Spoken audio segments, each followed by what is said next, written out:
Hello and welcome back to another Divinium demo. Today we are showing off my favorite crystal chamber ever. I put a ton of work into this and it came out beautifully.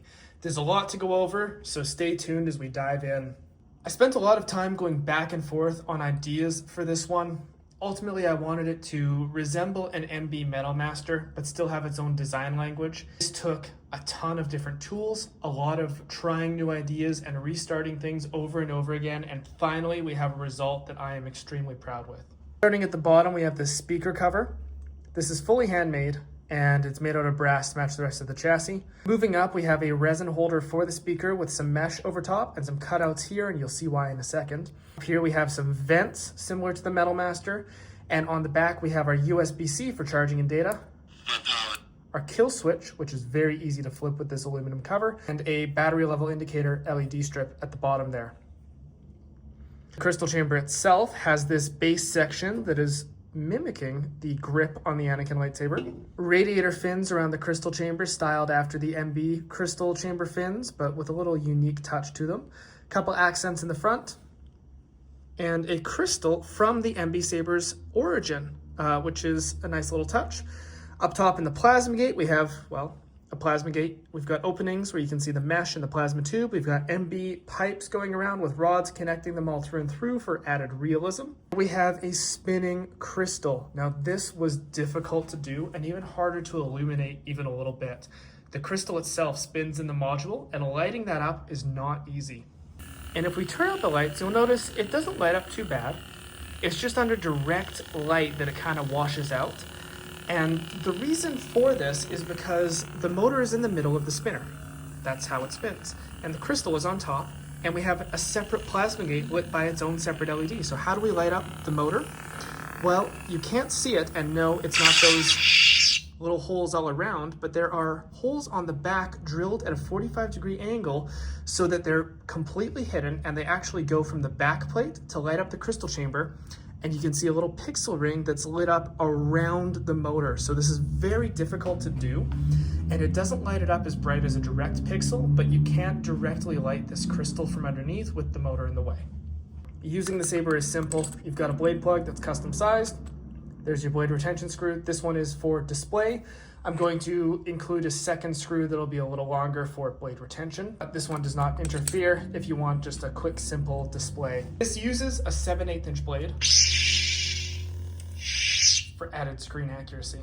Now, this is the Aniflex V1 hilt from 7 Chambers. We got this ages ago and we got it used to begin with, so there's definitely a couple scratches and marks here and there. Being chrome, your fingerprints are going to show up very easily anyways, so we've got it at least a little broken in so you won't feel too bad if it scratches up a little bit. Right now I only have 2 fonts on here, but I have a couple very cool config options which really gives a lot of depth to using this saber. Now, as Anakin would say, this is where the fun begins. It's a little washed out outside of the hilt, but when we put the bottom on, you'll notice how loud this gets. It just slides on very easily. Press up, screw it in. It's very straightforward. It fits perfectly. We've got the venting on the bottom. You don't need to do a thing to the grip. It just screws on and off. And it's a nice snug fit on the chassis. The second font we have is a Vader font. But let's switch back to the Anakin to start. Anakin Skywalker. What we have here is one of FET 263's blade combination things. It's a phase something or other. But what it does is when you clash with this saber, the blade will turn red.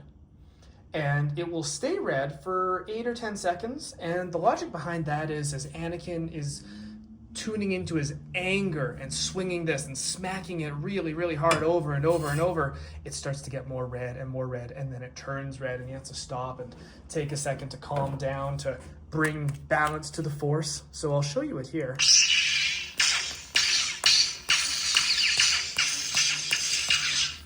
It'll stay red for a minute here, and after about 8 seconds, it's going to wash back down to blue as he calms down. It's a very cool effect, and it does it to the crystal and plasma gate as well if you look close.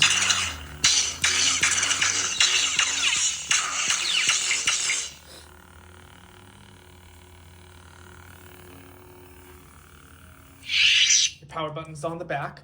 And this here is a power level indicator. It's super cool. It'll go bright green when it's fully charged, red when it's dying, and orange in between. So right now we've got 3/4 battery, give or take. It just has an 18350 hidden up here, so it really is meant mostly for display, but it's a nice added touch. Switching to the Vader font, if we trigger a force effect by holding the power button and swinging, it will turn blue until you swing it. And every time you stop swinging it, it wants to turn blue again. And it's cool because it'll actually work its way up the whole length of the blade until we swing it. And we can, like that, turn off the force effect to maintain red. So overall, I absolutely love this saber. It does everything for me. Checks all my boxes. We've got a blinking light right there for the Luke cave scene LED blinkers. Turns green when it's on. We've got LEDs all over. Anakin Skywalker.